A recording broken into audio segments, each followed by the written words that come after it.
Nah, topik pembahasannya adalah bagaimana atau apa aja persyaratan yang harus dilengkapi untuk membuat surat izin praktek bidan. Dan biasanya butuh waktu berapa lama ya untuk membuat surat izin praktek bidan ini. Nah, buat teman-teman, sebelum lanjut tonton video saya, jangan lupa like dulu, subscribe, dan share ke teman-teman. Nah, banyak sekali nih yang tanya, apa aja sih Yun, bagaimana persyaratannya apa aja gitu kan, susah atau enggak, lama atau enggak gitu.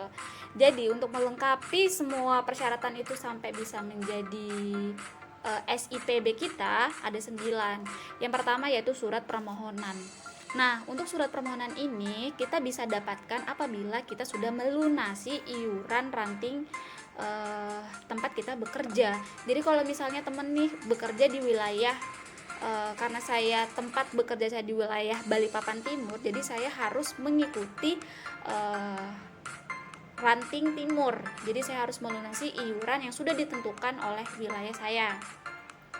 Nah, kalau sudah lunas, nanti kalian akan diberikan semacam kwitansi bahwa kalian sudah lunas dan kalian akan diberikan surat permohonan. Nanti saya kasih tahu ya surat permohonannya bentukannya seperti apa. Jadi ini adalah bentuk iuran dari wilayah saya ya. Kalau misalnya kalian sudah lunas, kalian akan mendapatkan tanda tangan atau bukti pembayaran di setiap bulannya. Tergantung sih, setiap wilayah beda-beda iurannya berapa. Tuh. Oke, kita lanjut lagi persyaratan yang kedua yaitu ada fotokopi EKTP, kemudian fotokopi STR bidan yang masih berlaku dan dilegalisasi. Jadi kalau misalnya STR teman-teman mati, ini nggak bisa diurus. Jadi teman-teman harus mengurus persyaratan bagaimana sih cara mengaktifkan kembali STR kalian biar bisa kalian mendapatkan surat izin praktek ini. Kemudian yang keempat, harus membuat surat keterangan sehat dari dokter yang memiliki SIP. Kemudian yang kelima, surat pernyataan memiliki tempat praktik. Yang keenam, surat keterangan dari pimpinan fasilitas pelayanan kesehatan tempat bidan akan berpraktik. Jadi yang untuk nomor 6 kita dapatkan dari tempat kita bekerja ya. Terus yang ketujuh, pas foto terbaru dan berwarna 4x6 3 lembar. Kemudian ada surat rekomendasi dari ketua IBI. Kemudian yang terakhir, kita harus melengkapi berkasnya sebanyak 2 rangkap dan harus diberikan. Oke, jadi ini adalah surat permohonan izin praktik kalian, bentukannya seperti ini, yang kalian bisa dapatkan apabila kalian sudah melunasi iuran ranting kalian. Tergantung ya, setiap ranting itu berbeda-beda iurannya berapa. Jadi kalau misalnya kalian mau ngurus SIPB, biasanya harus melunasi terlebih dahulu baru kalian bisa mendapatkan surat ini. Oke, kita lanjut lagi. Jadi teman-teman, apabila kalian sudah melengkapi berkas tersebut, kalian diminta untuk bertemu atau harus menghubungi ketua IBI kalian bahwa persyaratan kalian sudah lengkap dan ada pembiayaan administrasi bahwa kalian diterima sebagai organisasi bidan. Jadi ada biaya administrasi. Nah, kalau sudah, kalian akan diminta bukti bahwa kalian sudah mengurus berkasnya selengkap mungkin. Jadi di sini ada foto saya, kemudian ada surat permohonan izin praktik, KTP, kemudian STR yang saya dilegalisir, kemudian ada surat keterangan sehat dari dokter, kemudian ada surat keterangan dari pelayanan kesehatan merekomendasikan saya untuk membuat surat izin praktik bidan, kemudian ada juga rekomendasi dari ketua IBI wilayah Balikpapan bahwa saya setelah berkas kalian sudah lengkap dan dikirimkan ke ketua IBI dalam bentuk file, kalian akan diminta untuk bertemu beliau. Apabila kalian nih tidak diminta untuk bertemu, kalian harus menanyakan. Kalian harus inisiatif untuk menanyakan kapan kalian bisa bertemu untuk mengumpulkan berkas aslinya, dan jangan lupa memakai map merah ya, dan sekalian melakukan pembayaran administrasi.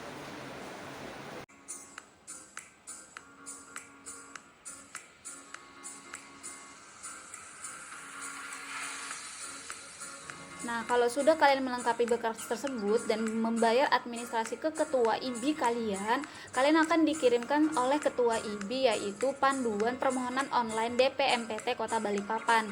Yang pertama ada ukuran file dikompres seminim mungkin, kemudian besaran per file maksimum 5 MB, kemudian dikumpulkan menjadi satu folder dan diekstrak via WinRAR. Kemudian adapun berkas persyaratan dikirimkan berdasarkan email masing-masing izin, yaitu sebagai berikut. Nah, karena kebetulan kita mengurus surat izin praktik bidan, kalian bisa memasukkan surat izin praktik kalian melalui email SIP Perawat, yaitu sipperawat.dpmpt@gmail.com. Nah, setelah berkas kalian lengkap, kalian bisa mengirim ke sipperawat.dpmpt@gmail.com. Nih, karena saya dapat balasan bahwa file saya tidak terbaca pada saat saya kirim di email, mau nggak mau saya ngirim satu persatu nih teman-teman. Kalau misalnya kalian bisa dikirim gabungan dalam bentuk winrar, kalian kirimkan saja. Karena saya langsung dapat balasan tidak terbaca, akhirnya saya mengirimkan satu persatu. Kalian coba aja sih, semoga dapat balasan bahwa berkas kalian tuh telah diverifikasi gitu. Nah, setelah lengkap, akhirnya saya dapat balasan. Berkas telah kami verifikasi dan akan diproses untuk permohonan rekomendasi dari Dinas Kesehatan Balikpapan. Kami informasikan bahwa saat pengambilan SIP di DPMPT nanti mohon untuk membawa foto berwarna 3 kali lipat. Terima kasih. Oke. Jadi teman-teman, kira-kira waktu jadinya surat izin praktik bidan saya ini cuma nggak nyampe seminggu, tapi karena keadaan corona seperti ini jadi lumayan lama, 2 minggu baru bisa jadi SIP saya. Oke, setelah itu, nah setelah kalian ngerasa udah seminggu atau lebih dari seminggu, kalian bisa langsung datang ke kantor DPMPT Kota Balikpapan untuk menanyakan apakah surat izin praktik kalian sudah jadi atau belum. Itu aja sih persyaratannya teman-teman, semoga bermanfaat ya. Jangan lupa subscribe, like, dan komen channel aku ya, atau share ke teman-teman kalian apabila membutuhkan atau bingung bagaimana atau apa aja persyaratan membuat surat izin praktik bidan. Semoga bermanfaat.